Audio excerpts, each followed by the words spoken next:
And he kind of hit some of the high points of it, but I happened to be involved in it. But he kind of was very modest in his talk, in that really the roots of this came when Doug Baxter actually approached me and some other people and said he was really, really concerned that 50% of our kids in our school system were qualified for free and reduced lunch, and they were getting one healthy meal a day.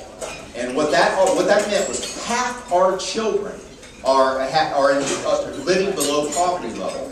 And he said, Bruce, this was back in May, he said, Bruce, and he said this to some other people, he said, what are we going to do this summer when these kids can't even get one good meal a day? And so being on the executive board of the United Way, I knew Alicia Casas, as he mentioned, would know and have to be able to put the resources together to address this community issue. And then we had a poverty summit with the people that really needed to be involved in this issue, and we came up with this concept that Doug mentioned to you about the mobile benefits coordinator. It's a best practice nationwide, and it's highly effective. What happened was when we put this together, they asked me if I'd be involved on their group, their board, and I asked, because I have community commitments, got to be directly on the board, but I told them if there's anything that I can personally do to support this initiative, because I felt like it was so important that I'd like to be a part of it. So they kept me updated as time went on.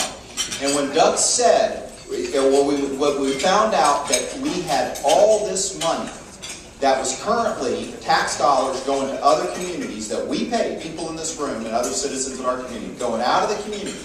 And all we had to do was get people that were in poverty to sign up for this, and we could get the money coming back to our community. We were all over it. And what he said was really, really important. For $57,000 to finance the first year program, we will ultimately, we're missing, get this, almost $10 million a year in monies, Medicare monies, in tax dollars that are out of this community here.